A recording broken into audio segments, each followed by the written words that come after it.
preséntale a mi sobrina.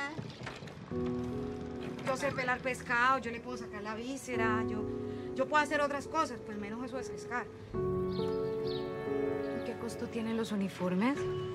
A 55, mamá. ¿Cada uno? Sí, señora. Mi marido está desaparecido. ¿Y ya encontraron el cuerpo? Es que lo mataron los paramilitares.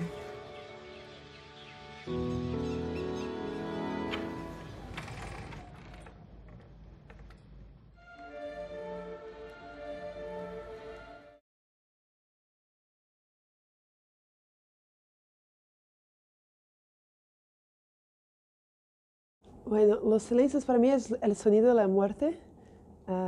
Muchas veces cuando perdemos a alguien intentamos hablar con esta persona o comunicarse con esa gente que amamos y tenemos ese silencio que es la dificultad de hablar con los muertos. Y también es algo que mientras yo investigaba para hacer la película, yo entrevisté más de 80 familias colombianas viviendo en Brasil y era una palabra que venía muchas veces en las entrevistas, entonces fue como surgiendo cada vez más y bien, y ahí se quedó el nombre de la historia.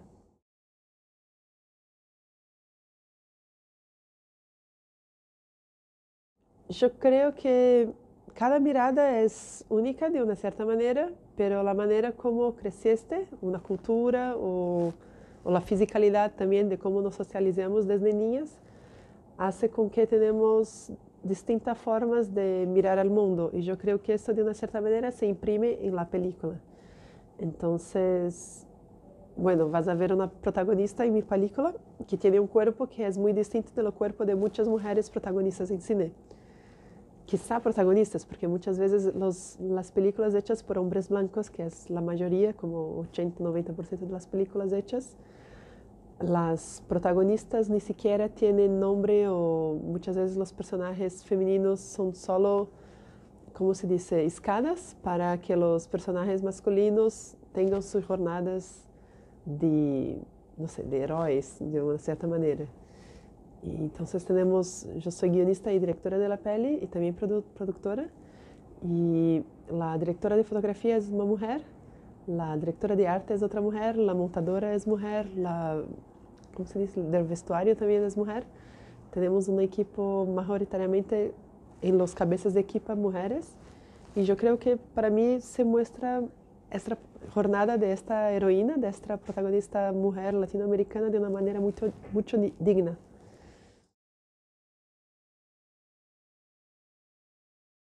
Yo creo que tenga es esencial, sí. Cuando lees el Tratado de Paz, habla de igualdad de género en todas las páginas, en cada capítulo. Es una cosa emocionante. Y en estos procesos también de reforma agraria, en cómo hicieron el acuerdo, la tierra donde siembran se queda con las mujeres, que son que la mayor parte de las veces está con los hijos, de todo, entonces son las más afectadas también por los conflictos. Y sí, son fundamentales en este acuerdo y para mantener también la paz.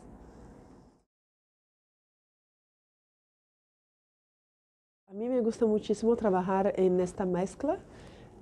Esta es una película que habla de cuando se encuentran mundos. Entonces tenemos una familia colombiana que está llegando en Brasil, está ahí en la frontera. Es una película de fronteras de lengua, de fronteras entre vivos y muertos, de fronteras entre realidad y ficción, de frontera entre países.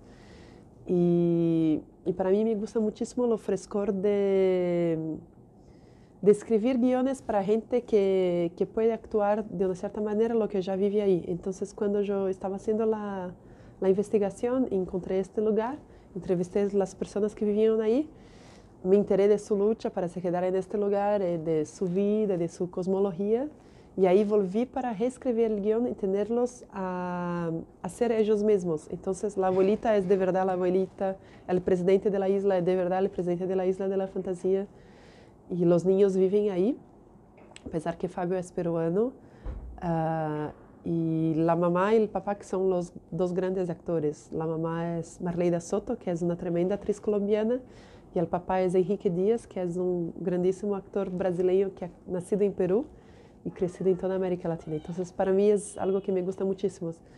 Y en la escena de la Asamblea de los Muertos, que es la escena más fantástica que tenemos en la película, es también la más documental, de una cierta manera, porque hicimos un casting de gente que de verdad pasó por el conflicto. Tenemos ahí un ex guerrilleros, tenemos ex paramilitar, mamás que han perdido hijos o hijos que han perdido sus padres en este conflicto. Entonces es la escena más fantástica, pero al mismo tiempo es la más documental. Yo espero que sí, yo espero que desafortunadamente en Brasil no se habla mucho de lo que pasa en los otros países de América Latina. Estamos mucho enfocados en lo que pasa en los Estados Unidos, en Europa, y no aprendemos español en las escuelas, lo que es una locura, no sé por qué eso se pasa, no aprendemos de Bolívar, de tantas cosas. Y mismo el proceso de paz casi no se ha discutido esto en Brasil. Y tenemos muchas cosas que son muy en este proceso de decolonización, que son muy necesarias en toda parte, como la necesidad de reforma agraria, la lucha contra la guerra, las drogas, que en realidad es la guerra contra las poblaciones más vulnerables, tanto en Colombia, cuanto en Brasil, cuanto en cualquier parte de América Latina. Y tenemos muchas cosas muy similares, entonces yo espero que sí, que sea un punto de encuentro y que de ahí se pueda conversar y hablar y co-crear soluciones conjuntamente. En en el equipo de la película, mitad de la película es colombiana, mitad brasileña. Teníamos también, el sonidista era cubano. La trilha sonora fue hecha por un venezolano, Nascuil Linares, que es el mismo que ha hecho también la música por El abrazo de la serpiente.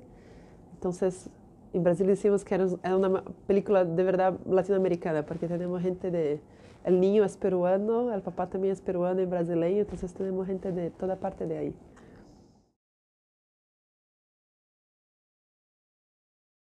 Yo creo que más que eso, esta película está ubicada en un lugar de coexistencia, que los ancestrales están junto con los vivos y que los muertos están también ahí junto con los vivos. Entonces que esta linealidad temporal a veces puede ser coincidida en el mismo tiempo.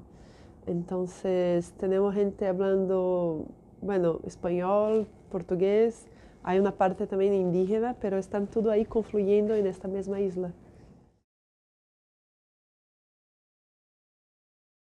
Esta película, ella tiene como su tiempo, porque las cosas ahí se pasan el tiempo de este río y de esta isla que se queda 4 veces bajo del agua y 8 veces arriba del agua, y hay todo este movimiento del agua que sube para entrar en la casa, mientras el trauma de esta madre también, este lucho de perder sus familiares queridos también pasa por ella.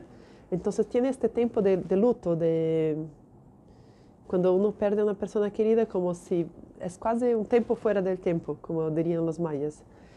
Pero al mismo tiempo el guión se engancha muy rápidamente estamos con esta niña y no sabemos exactamente lo que está pasando, ese papá que vive ahí, por qué está viviendo ahí, se está escondiendo, se no está. Entonces lo espectador, lo público es muy activo durante la película. Toda la violencia es fuera de cuadro, entonces no se ve la violencia, sabe, del trauma psicológico de la guerra, pero no se ve nada.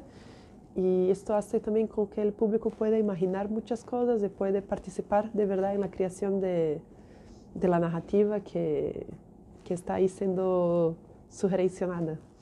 Y claro, el sonido fue súper trabajado, teníamos como 27 micrófonos mientras rodábamos. Y hay mucho, por eso que es bueno ver en el Cinema Theater, porque ahí sí tenemos todas estas calidades de sonidos que se pasa fuera de la tela. Estamos mirando una cosa, pero todo un universo de cosas se pasa fuera que escuchamos. Mucha gente me habla de esta frase. Yo soy muy afortunada que Héctor ha hecho. Para hacer esta escena hemos elegido, como te digo, ¿no? Gente que ha pasado por el conflicto, y creo que fue la primera vez que escucharon a lados opuestos. Nos quedamos rodando como por 7 horas, el equipo todo estaba llorando mientras que escuchábamos la historia de cada uno. Por la primera vez escucharon lo que se pasó en el otro lado, y creo que para todos ahí se quedó muy claro que todos venían de la misma situación de una manera o de otra, pero por consecuencias, por casualidad de la vida, se ingresaron de un lado o de otro del conflicto. Y sí, fue una frase muy linda. Yo creo mucho en esto, que los verdaderos poderosos no están ahí con la arma en manos. Los verdaderos mandantes del crimen están en el gobierno, ¿no? Y en las grandes empresas también, las multinacionales, depende, muchas veces en otros países.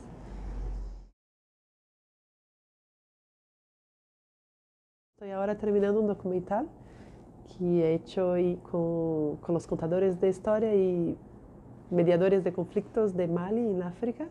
Y bueno, estoy escribiendo otro guión. Muchas gracias. Tu abuelita ya te ha contado sobre los fantasmas de acá de la isla.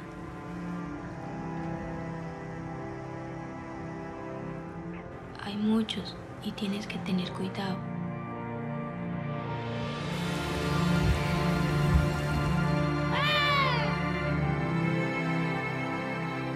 Ay, espéreme. ¿Puedes a pescado? El vacío que a un familiar, un ser querido, en una familia, jamás se va a cerrar. Y jamás puedes decir que puedes perdonar.